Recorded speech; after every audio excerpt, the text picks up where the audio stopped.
আসসালামু আলাইকুম এভরিওয়ান। তো অনেক দিন পর ব্লগ নিয়ে আসছি। আসলে ঈদের বাড়িতে যাওয়া, তারপরে আসা, মানে সব কিছু মিলে একটু ঝামেলার মধ্যে আসছিলাম। এর মধ্যে আসার পরে একটু ঝামেলাতে ছিলাম। তো এটা আরেকদিন বলবো যে আসলে আসার পরই কুমিল্লা থেকে আসার পরই একটা ঝামেলাতে পড়ে গেছি। তো এখন আমি আজকে ঈদের দিনের ব্লগটা শেয়ার করব, ঈদের দিন কি হলো। তো এখন আমরা ঈদের দিন ফার্স্টে আমরা আগে গরু আর ছাগল দেখে আসলাম। তারপর হচ্ছে যে গরু জবাই করতেছে, এর মধ্যে আমরা ঈদ চাঁদ রাতে মেহেদি দিছি, ওইগুলো দেখাইছি আপনাদেরকে। তো এর মধ্যে হচ্ছে আমি ঈদের দিন সকালবেলা সেমাইটা এগুলো আমি রান্না করি না, এগুলো আম্মু ভাবি রান্না করছে। তো এই জন্য ভাবি আবার ওই যে রুটি বানানো আছে, এখানে আমি রোস্ট রান্না করছি পোলাওর জন্য, এখানে ভাজতেছি আর কি চালটা, কিন্তু এখানে আমার ওই ক্লিপটা নাই আর কি। তারপর হচ্ছে যে এখানে আগে খাসির মাংসটা নিয়ে আসছে তারা কাটাকাটি করে, যেহেতু খাসির মাংসটা আগে হয়ে যায় আর কি। তো আমি খাসির মাংসটা আগে বসাই দিছি। তারপর হচ্ছে যে এখানে দেখেন আপনারা যে আমাদের বাটা মশলা ইউজ করছি, এখানে জয়ফল জয়িত্রী এগুলা।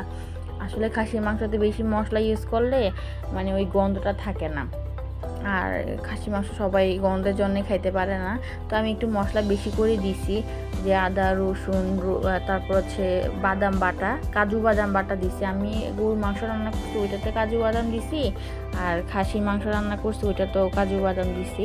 তারপর হচ্ছে যে হলুদ, ধনিয়ার গুঁড়া, তারপর গরম মশলার গুঁড়া, তারপর মরিচ, তারপর হচ্ছে যে টক দই, হ্যাঁ এগুলা সব একসাথে দিয়ে আমি ভালো করে মাখাবো।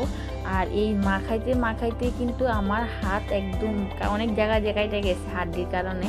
তো আমি কিন্তু মানে রান্নাটা করছি পুরাটাই সরিষার তেল দিয়ে। আবার গরু মাংস কিছুক্ষণ পরে আনবে, তখন ওইটাও আমি সরিষার তেল দিয়ে রান্না করবো। আর আমরা এমনি তো সরিষার তেল দিয়েই রান্না বান্না করি।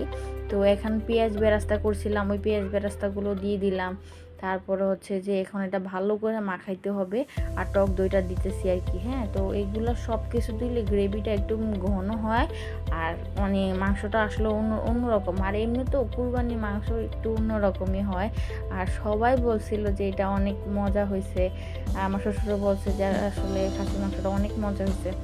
তো এখানে চালের রুটিও বানানো হয়ে গেছে আমাদের। তারপর হচ্ছে পোলাও আছে, যে যেটা খায় এখন। তো এখন আমি এটা বসাবো মাখায়। তারপর হচ্ছে যে কিছুক্ষণ পর আবার গরুর মাংস আসবে, তো আমি তখন আবার গরুর মাংসটা বসাবো আর কি।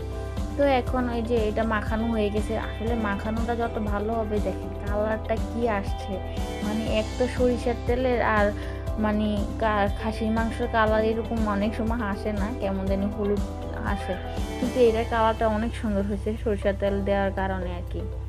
এই যে গরু মাংস নিয়ে আসছে, এখানে বট টট এগুলা মানে সব হাবি জাবি। তাও এখন আমি রান্না করার জন্য যেগুলা দিছে এগুলা তো পাতিল দুইবার চেঞ্জ করছি, কারণ ওই পাতিলে হইতেছে না, দুই পাতিলে হইতেছে না। তো এর থেকে বড় সসপ্যান নিয়ে নিছি, তো ওই সসপ্যানে পরে বসাবো। এখন কিন্তু আমি অলরেডি পেঁয়াজ দিয়েছি, পরে চিন্তা করলাম তো এগুলো লাগাতে পারবো না। তো চিন্তা করছি যে বড় একটা সসপ্যান আছে ওইটার মধ্যে বসাবো।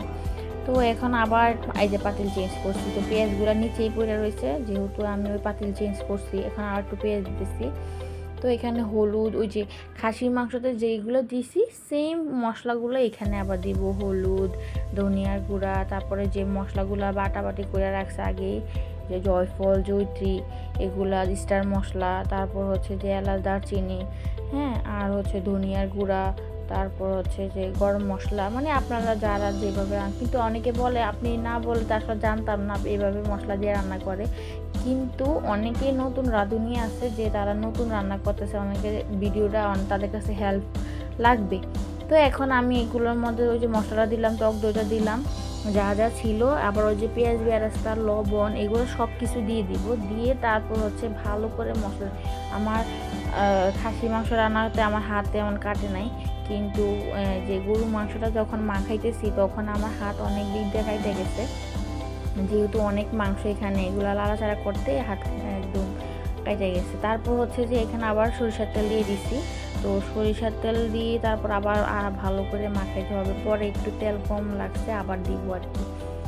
হ্যাঁ, তো এখন আদা রসুন দিতেছি, তারপর হচ্ছে যে মানে বাটা মশলাও যেগুলো আছে এগুলো দিয়ে দিছে। আর এটার কালারটাও অনেক আমি আসলে রান্না করার পরে ভিডিও করতেই মনে নেই, তারপরে তো বট নিয়ে ব্যস্ত, মানে সারা দিন এটা বসাইয়া তারপর আমি শুধু বট নিয়ে ব্যস্ত ছিলাম। তারপর আর ভিডিও করতেও মন চায় না। হালকা একটা ক্লিপ নিয়েছিলাম ছোট্ট করে, তারপর ওইটা একটু আছে দেখতে পারবেন ওইখানে কেমন, কিন্তু রান্না করার সময় আর কোনো ভিডিও আমার কাছে ছিল না, যে পরে তেল আবার দিচ্ছি কারণ ওইখানে একটু কম লাগছে আমার কাছে। আসলে রান্নাটা হচ্ছে আপনার কাছে, আপনি কিভাবে রান্না করেন, মানে আপনি কত মনোযোগ দিয়ে রান্না করবেন ততই ভালো হবে আর কি। তো আমি চাই যে ঈদের দিনে রান্নাটা একটু ভালো হোক, যেহেতু এত বড় দায়িত্ব আমি নিয়েছি যে ঈদের দিনে সবাই খাবে, এই আর কি। এখন আজকের জন্য এখানেই, আর এখানে আবার ওই আমার গরু মাংসের ফাইনাল লুকটা আবার একটু দেখাবো। এই যে এখানে আবার একটা ভিডিও করছিলাম যে ওইটা আসা পড়ছে আর কি। এই যে দেখেন গরুর মাংস কালারটাও সুন্দর আসছে, আবার খাসি মাংসের রান্নাটাও অনেক কালারটাও অনেক সুন্দর আসছে। তো এই আজকের জন্য এখানে, আল্লাহ হাফেজ।